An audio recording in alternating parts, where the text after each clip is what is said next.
Good morning, good afternoon, and good evening, people on YouTube. And welcome back to William in Japan. So, you may be asking what you are looking at right now. Of course, most of you don't read Japanese, and my apologies. Biscuit here is not in a very good mood. Come on, buddy. I know you want rubs right now, but I already gave you much. Not right now. So back to this receipt. On the top right corner, as you can see, actually back in April I placed in my order for the new Monster SP. But we are actually going to cancel this order today. So let's hop on the bike, head to my Ducati dealer, and explain myself on the way. See you in a bit.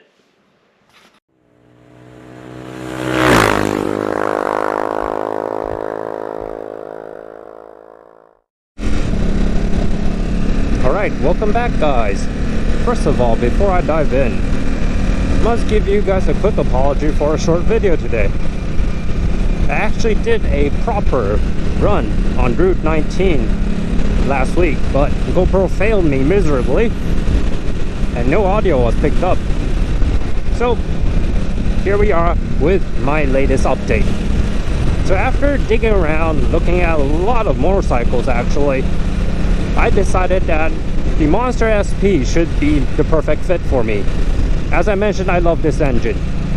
It's fun, it's torquey, and it has all the power that I ever need on the road because I am not a track rider. The only problem of this bike is the heat and the weight when I'm doing commuting work. So the Monster SP, although the heat won't be resolved, at least the weight side is almost 25 kilograms lighter than my Ducati Super Sport, and it has even better suspension. However, when I was actually digging around accessories, options that I'm going to put on the Monster, I actually found out the new Monster, the subframe of it is actually not made with a frame. It's actually made out of fiberglass, if I'm correct. And thanks to that, not a single company was able to put a rack on the Monster. It has been introduced back in 2021, so it's 2 years already. And the big names, let's say GV, SW Motec, even smaller ones like Ventura out of Australia, they don't have a system. And I actually directly contacted Ventura, since the Super Sport, the only rack system that's available for this, is from Ventura. I asked them any chance they will be coming out with one for the new Monster, and they say no, it's impossible to fit on.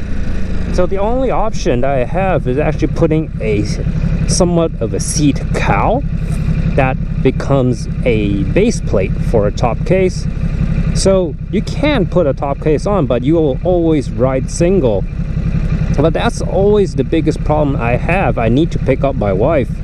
We go out and about on the motorcycle from time to time. And back when I had the CB, that was one of its most important roles. And after I sold it, the Super Sport never filled in because I don't have a top case for my wife to have it as a backrest, and I don't have the same top case to hold my stuff when I'm commuting. So that was one of the main reasons that I was actually looking for a new bike. And if the Monster does not fit into that role, what's the point of even switching? So in the end, we are back to square one. As I mentioned in my last video, the idea, the option of actually keeping the Super Sport after the ECU flash is definitely there. Yes, the heat still sucks, but at least, as I mentioned, the Ventura rack system can get a top case on this, and the seat is really comfortable. The seating position, we haven't tried it out yet for long rides, for let's say around 100 kilometers, 200 kilometers on the pillion seat. We're not sure yet, but at least for the backrest part, for the top case part, the Super Sport can be solved. So yeah, keeping this bike is now an official option for me to consider. But still, the heat really sucks. We're in not that bad of a traffic situation right now. We're already at 89 degrees. Air temperature is 27. It's not that hot. And when we get to 35, 36 in the summer, and when I get stuck in morning traffic, stop and go, red lights, that water temperature will hit 102 and 103, and it will be baking my inner thighs and my ankles. I am already feeling a bit of heat right now, even as we move along, because we just stopped at that red light. So yeah, this bike needs to get on the move in order to stay cool, and it's really bearable when I'm wearing proper riding jeans and in flowing traffic. But in city work, even I put it in urban mode, that is not much of a help. As long as we settle down to a stop, the engine temperature just shoots right up, and it will be baking my nuts, my bum, and my thighs. So yeah, the heat problem will not go away. But you're riding a Ducati, I knew that in the first place, and that's why I kept my CB. But things change, life changed, I moved, garage won't fit 2 bikes, so it's time still to consider if I need another bike. And frankly speaking, I really think I do.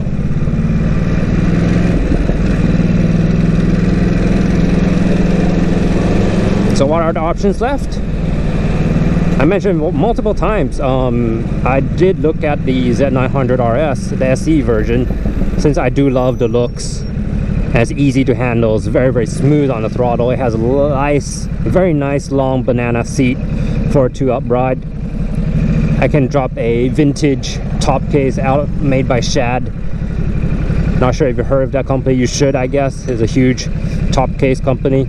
Shad has a whole line of luggage options for cafe racers and retro bikes, so they make a great one that I can strap on to the Z900. Also, I can look at the Street Triple again, which again, I'm repeating myself here, but I really just hate the looks.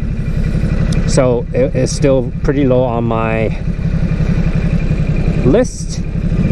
The CB1000R, always in my head, it looks great, it rides great, but it's just overpriced. I don't feel it's the right decision to buy that, but in the end I might just do that because that's the only bike I get my hands on. Fits my role of riding, and I can afford. So if you look maybe a tier higher, we're looking at the Super Duke. Very lightweight. It's actually a wet weight of only 190 kilograms. Let's get out of this first. God, traffic's bad today. We're at 95 degrees, starting to boil soon. So yeah, the KTM. Yes, I'm not a big fan of orange, but at least I can still deal with the looks, especially the new ones with the praying mantis eyes. Headlights, sorry. The praying mantis headlights, it looks way better than the Street Triple, in my opinion at least. And if I get lucky, because KTM's in Japan actually has a very, very low used bike price, and you can snatch up like a 2,000 kilometer, 3,000 kilometer, very, very low mileage Super Duke R Evo, not just AR, Evo, with the electronic suspensions at less than 2 million yen, if you believe it or not. And for Super Duke GT, which is a bit heavier, so lower on my list, but it actually drops even more.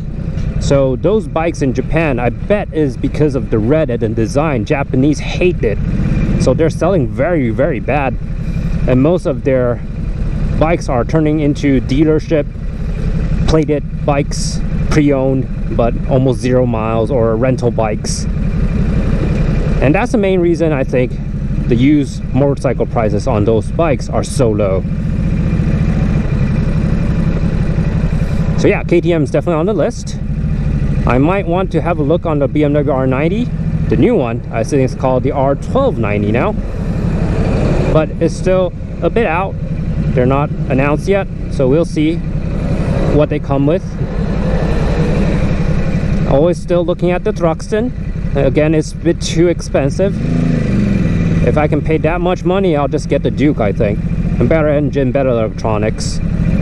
Not better looks, of course, but more bang for the buck.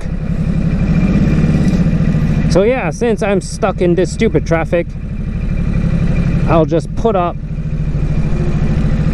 some of the no audio videos from my last ride, and hopefully I can give you guys a proper one very soon. This has been William. Thanks for joining me in this stupid heat and traffic, and see you next time. Bye bye.